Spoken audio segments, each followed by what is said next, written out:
건강 365 포인트 쏙쏙.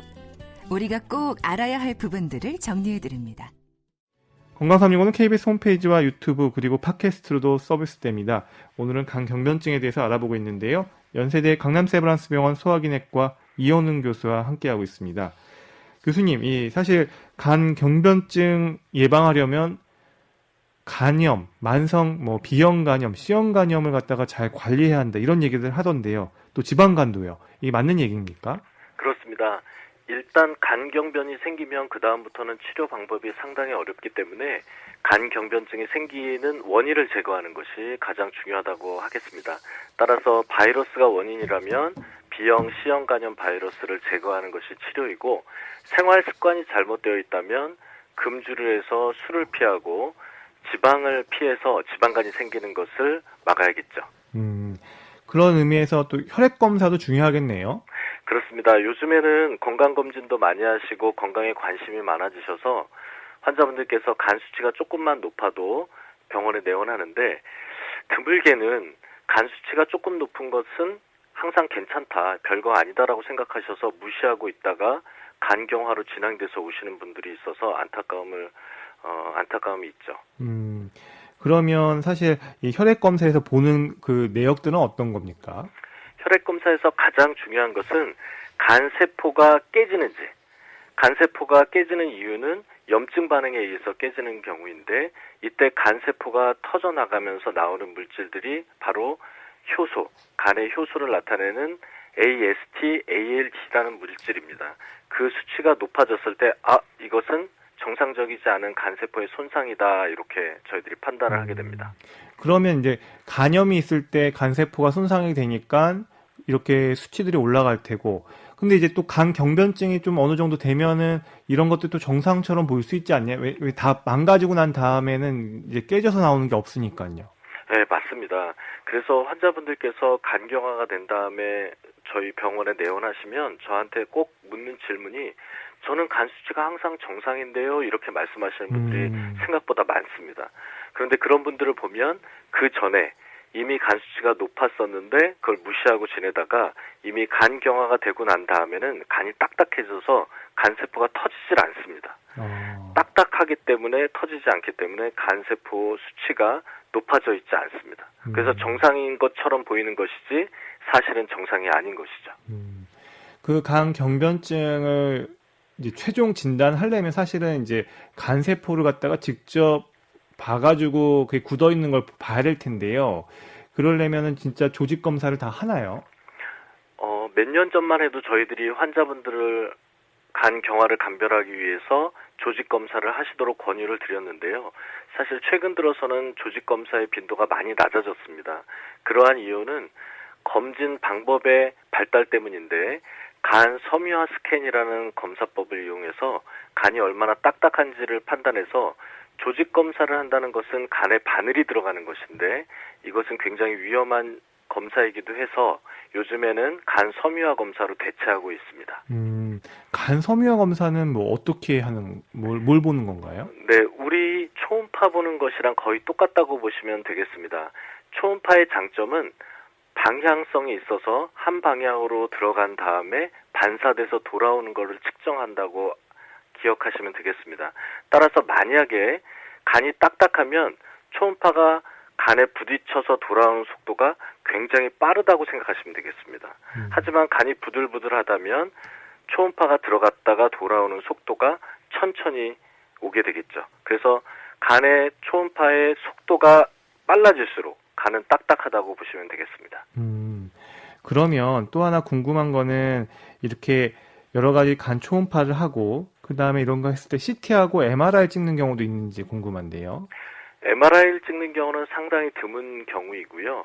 CT를 하는 경우가 있는데, 사실 간 경변증에서 간암이 생기는 것을 모니터링하기 위해서 저희들이 초음파를 주로 합니다. 하지만 초음파는 간이 작아지면 간 앞으로 장, 대장, 소장들이 올라와 있기 때문에 초음파에서 관찰이 안 되는 경우들이 드물게 있습니다. 이런 경우에 저희들이 CT를 찍어서 초음파의 단점을 보완하게 되죠. MRI는 사실 고가의 장비이기 때문에 CT에 이상이 있을 경우에만 촬영하게 됩니다. 그러면 이제 이렇게 영상 검사나 이런 간 섬유화 검사까지 다 이렇게 알아봤는데요. 사실 만성 B형하고 만성 C형 간염을 갖다가 잘 관리하는 게 중요하다라고 얘기했었는데, 그러면 B형 간염, C형 간염에 대해서 이게 완치가 되면 결국 간경변으로도 진행되지는 않겠네요. 중요한 말씀이신데, C형 간염은 최근에는 치료제가 너무 좋아졌기 때문에 바이러스를 몸에서 완전히 제거할 수가 있습니다. 그래서 간염 상태로 병원에 오시게 되면 간경변증을 막을 수가 있습니다. 하지만 간경변이 돼서 오신 분들은 사실 C형 간염을 치료하더라도 간경변이 그대로 남아있기 때문에 저희들이 간암이 생기는지를 항상 모니터링을 하고 있습니다. 그러나 안타깝게도 B형 간염은 완치하는 약이 없고 바이러스가 증식하지 않게 하는 약만 있기 때문에 B형 간염 치료제는 평생 먹어야 되는 단점을 가지고 있습니다. 하지만 B형 간염 치료제가 좋아지면서 간경변의 유병률이 낮아지고 있고 앞으로도 점점 감소할 거라고 예상하고 있습니다. 그러면 지방간은 어때요? 지방간도 좀 우리가 경각심을 가져야 할 필요가 있을까요? 최근 들어서 지방간의 빈도가 높아지고 있는데요. 그러한 것은 식생활의 변화 때문입니다. 그래서 비만한 환자의 30%에 있어서 지방간이 동반되어 있고, 지방간이 있는 환자의 30%가 지방간염이 있는 경우가 발견이 됩니다. 따라서 지방간도 최근에는 B형, C형 간염이 중요한 이슈였지만 치료가 잘 되면서 지방간의 중요성이 점점 증가할 거라고 예상하고 있습니다. 그리고 저는 좀 생소한 병인데 자가면역 간질환이라는 것도 있나요? 네, 자가면역 간질환은 상당히 빈도가 낮은 질환이라고 하겠습니다. 약 10만 명에서 2명이나 3명 정도에 걸릴 수 있는 질환인데요. 최근에 이러한 자가면역 질환에 대한 관심이 많아지고 있습니다. 그러한 이유는 저희들이 먹고 있는 음식 중에 건강 보조제라든지 이런 것들이 너무 많이 있습니다.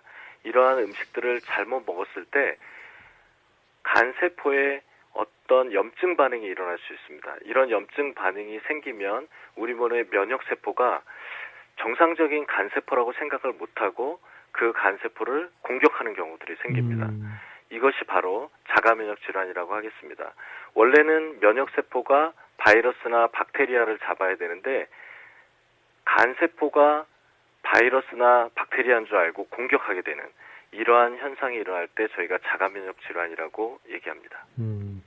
결국 이제 간 경변이 있을 때 되돌리기 쉽지 않다면 간 이식을 고려하는 경우들도 있을 것 같은데요. 그 기준이나 어떤 치료의 어떤 선택에 있어서 어떤 것들이 있는지 좀 궁금한데요. 간 이식은 사실은 굉장히 어려운 결정입니다. 왜냐하면 간을 주셔야 될 분도 있고 그 주셔야 될 분이 건강해야 된다는 어려운 점이 있는데요. 그렇지만 저희들이 비대상성, 복수가 차고 정맥류출혈이 생기거나 간성 혼수가 생길 때는 간 이식을 고려하게 됩니다. 또 한 가지, 간암이 생겼을 때 간암은 재발률이 높기 때문에 간 이식을 고려하게 됩니다. 그러면 간 이식을 그렇게 고려하고 했을 때 또 그것도 있지만 간 경변이 있을 때 간암이 생기는지 안 생기는지 좀 잘 지켜봐야 되는 것도 있지 않나요? 그럼요. 그래서 저희들이 항상 1년에 2번 2가지 검사를 하시라고 환자분들께 권유드리죠. 초음파 검사와 간암 표지자 이 2가지 검사를 1년에 2번 꼭 하시라고 권고를 드리고요. 그래서 저희들이 2월 2일을 간암의 날이라고 정해서 2가지 검사를 1년에 2번 하자고 권고를 드리고 있습니다. 네, 이렇게 건강365 오늘은 간 경변증에 대한 말씀 듣고 있습니다.